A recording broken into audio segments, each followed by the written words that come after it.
All right, websites. Da-da-da-da-da. Who's got a website here? Website. That's it. Only 4 people got websites in here. Guys, it's 2017. You gotta get a website. You know. I know a lot of people that make websites. I do websites. She does websites, right? See, use your resources around you. So whether you have a business, spam, Spartanics, and I'm gonna just assume that this isn't going to work later in my program. So this is Spartanics. This is the Spartanics website. I actually work for them. So we're going to talk about a couple important locations of things. Like in the top right-hand corner, this business has their contact info and their social media and their search box. That's important. All of this, like when you log into a website and the first thing you see without scrolling down is this, that's called above the fold.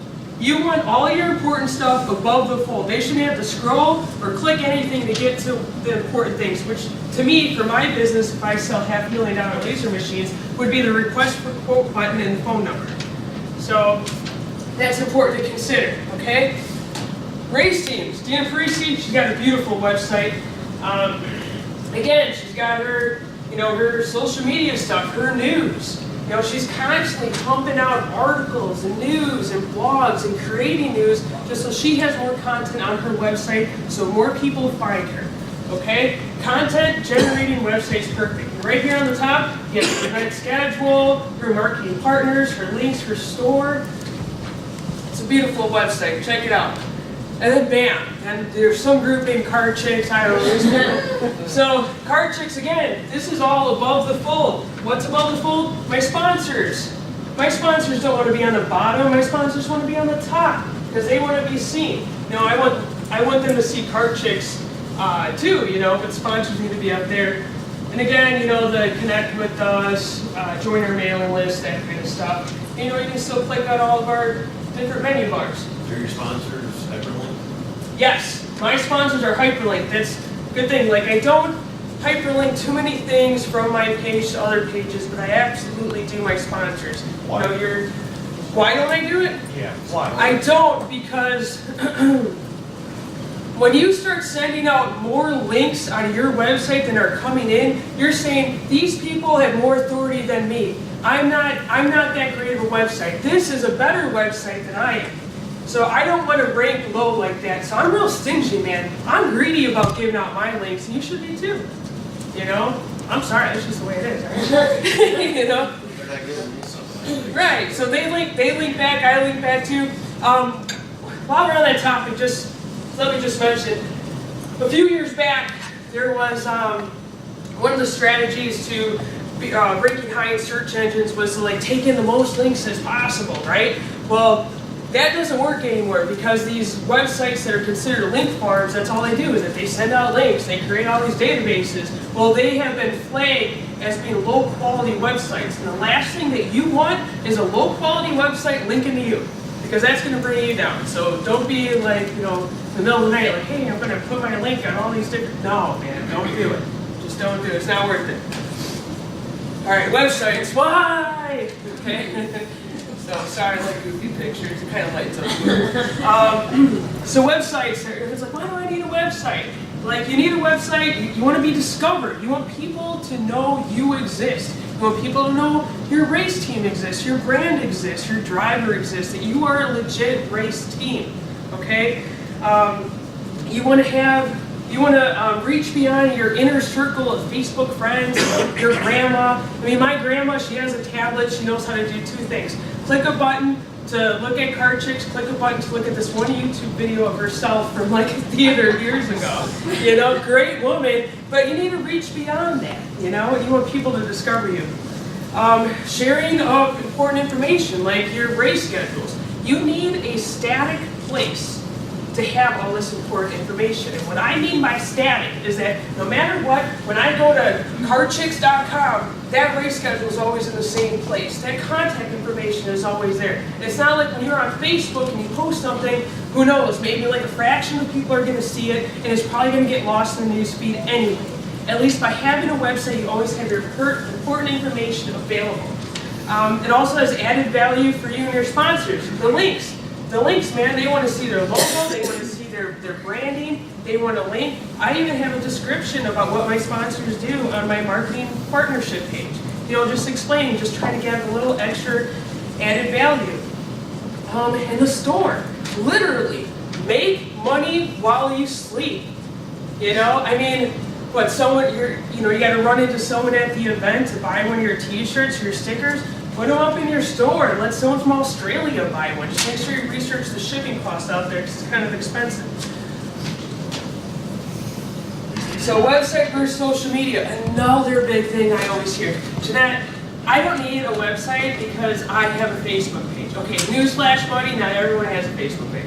All right, and one of the other major points is just like what I said about the static placement. Facebook has an algorithm. Not everything that you post people see. I mean, I'm not sure if that's news to everybody because it's been like that for a while. They're always changing their algorithm because they think they know what you want to see or they're trying to control it. However you look at it, that's the way it is. So you can't just have a Facebook and try to have a race team and try to gain sponsors. It just doesn't look professional. Picture your website as you're going to that first job interview, right? You're in your suit, your tie, you got your shoes all shine, you got your suitcase, your hair's looking good, you walk in there, and you're like, oh, hi, nice to meet you, sir, right? Your Facebook page is like happy hour, family-friendly happy hour, okay? So your website is your professional image 24/7, your Facebook kind of gets you a little more personal with your fans and audience, just there's always a line, be careful on how personal you get. The other thing is about the multiple touch points. Multiple touch points, what that means is, it's one of the reasons why we still advertise in print magazines, okay? Print isn't dead. Some magazines are actually doing fairly well, I'm not throwing any names, but anyway. Digital advertising is fantastic because it's so easy to track, it's cheap, it's the ROI, you can report it instantly, right? Well, why do we advertise in print magazines? No one advertises in a print magazine, and I can't tell who reads it, if anyone reads it. Well, the reason is this. The reason is, so you guys come to RP Expo, and you see the card Chix booth. You're like, oh yeah, I like the card Chix. Card Chix is awesome. Then all of a sudden, you're on the internet, and you come across an ad about card Chix. Oh yeah, I remember those girls. They were at the RP Expo. Then like a month later passes by, and you're going through, like, say, Drag Illustrated. Oh wow, card Chix. I saw an ad about them, and I saw them at the RP Expo. That's multiple touch points. And it also is creating what's called reminder marketing. So people, maybe they were thinking about making a purchase, forgot, and all of a sudden, man, I'm going there and I'm making a purchase because now I remember. So it's important, multiple touch points. And yeah, not everyone has Facebook, right? Who has a Facebook? Is everyone in here? Does anyone not have a Facebook? There you go. See, that guy's not seeing your race schedule. He's not seeing your race schedule. He's not seeing your race. Look at all these people. You're missing them because you don't have a website. Because you're like, oh, I want to trust Facebook. It's not going to work. Thank you, guys. Quick group. So here are some winning features that should be on every website, my opinion. And this can go for business, drivers, brands, race teams, whatever. So your contact info and contact forms. If you're sick of spam, take your email address off your website. Stop sharing that email address on that website because there are these robot computers that have nothing better to do than to scan websites for @cardchix.com email addresses, and they spam the crap out of them, trying to sell them things that enhance who knows what. Okay, we don't need that. So you can get rid of that simply by putting a contact form. You might get some spam on that form, but it's all right. News, blog, and articles. Again, content is king. The more quality content you have on your website, the higher and more often it's going to show up in the search results. Your website is a content generating machine, okay? And that content needs to be shared onto other platforms like social media, but linking right back to your website. It's the evolution. It just keeps on going. It's kind of like the Dayton spokes, but this is the outside of it, okay? Social media integration, grow your following faster. Key locations, we talked about that, the above the fold. Having like your contact information in the top hand right. The other thing is, again, we talked about mobile versus desktop usage. You need a design for fingers now, okay? You can't be having all this little content and all these little links. No, you need a design for fingers. Everything needs to be mobile, friendly, and responsive. Yeah, mobile friendly and responsive. And the news. I mean, seriously, just these, next time you're looking at redoing your website, if you're considering doing a website, make sure you hit these main points, and you can go a long way.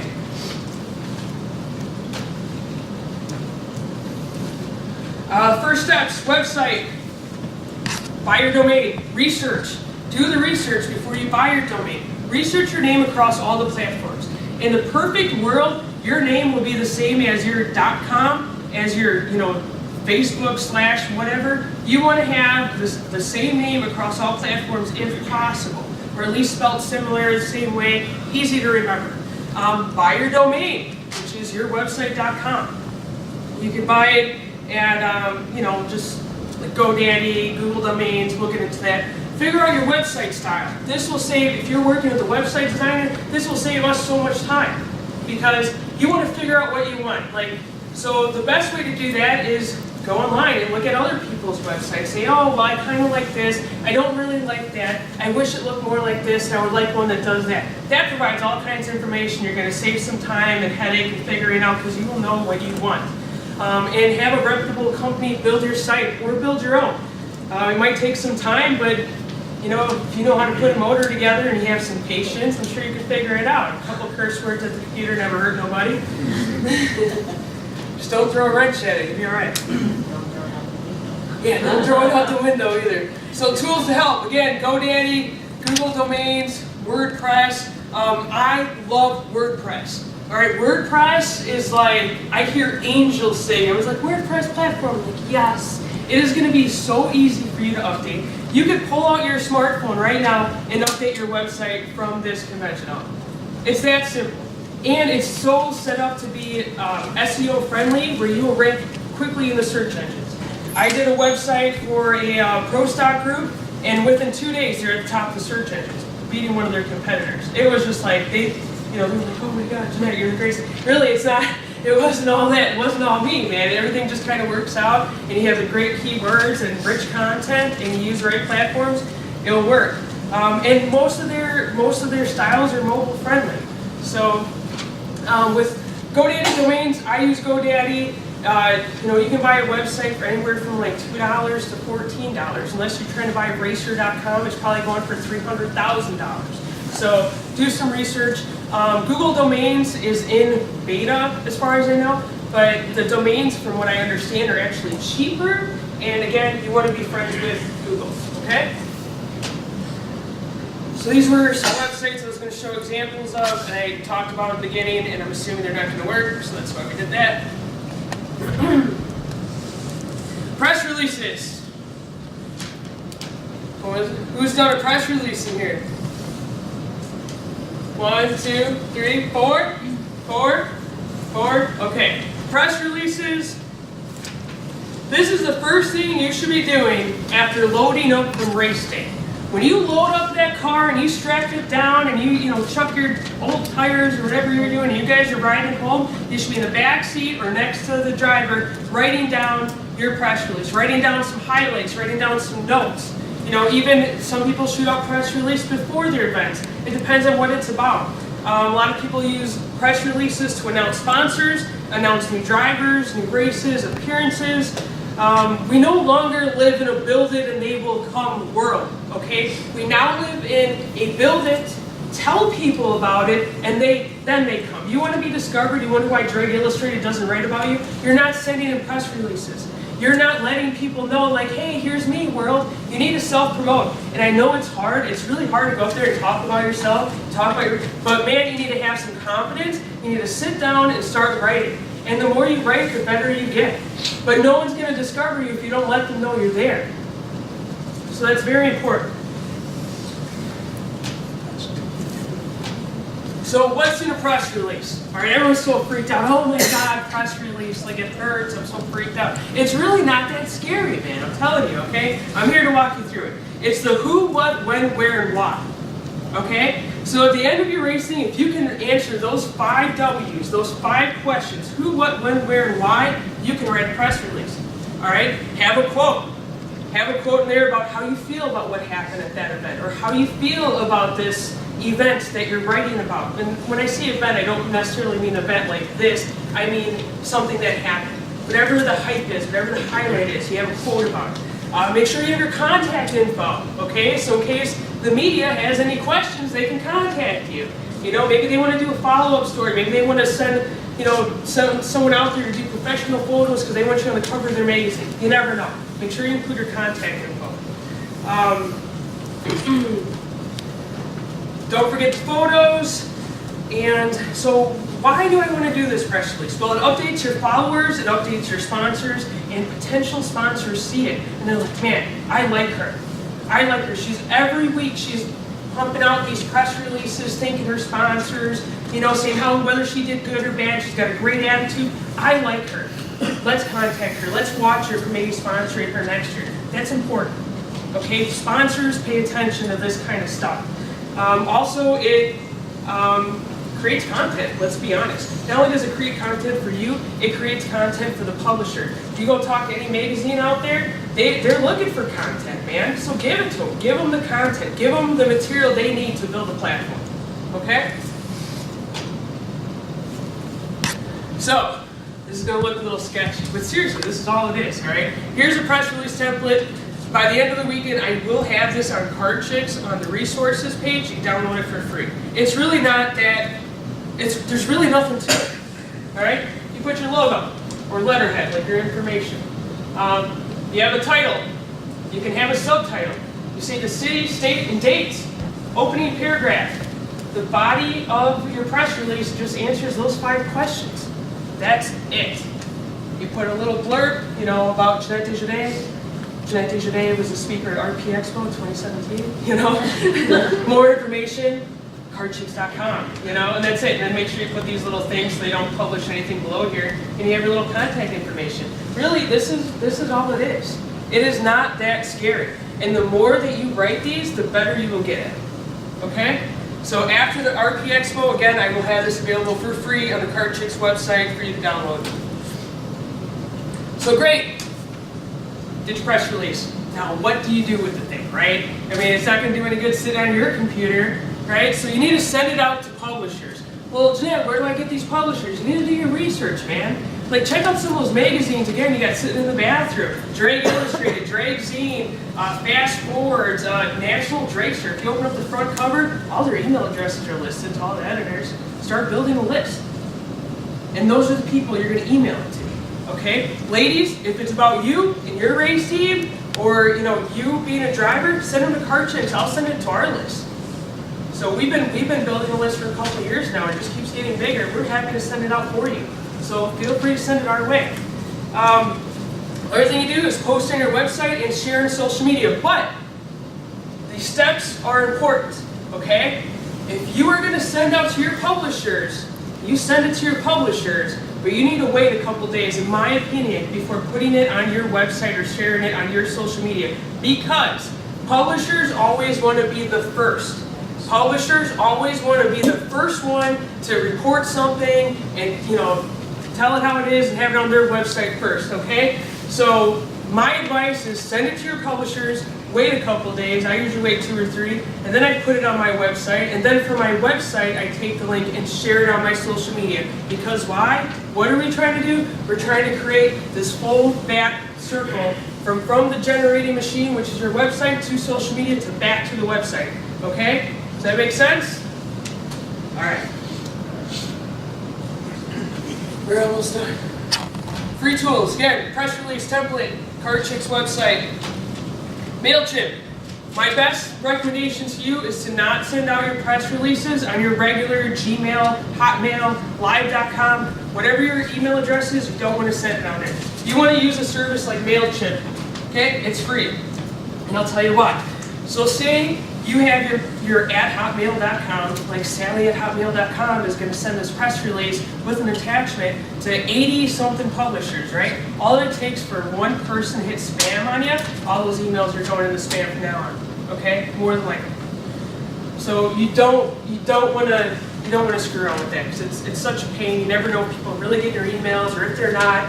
The other thing is by using MailChimp, it appears that it's coming from your email address, but it's really not. You're using their servers and their IP addresses, so if they get blacklisted, that's their problem, not yours. Okay, it's terrific. And it also, you can use different templates where it actually looks pretty. You can track opens. I can tell this is going to be kind of creepy. Don't let this lead us through. So when I email you a newsletter, I can tell if you opened it. I can tell if you opened it, how many times you opened it, if you clicked on something, if you forwarded it to somebody, if you said, you know, unsubscribe from this list because I can't stand Jeanette. You wrote that thing, I see that, just so you know. So, but it also validates email addresses. You know, did I get a real email address? So, those are some important, yeah, oops, I remember you. So, all right.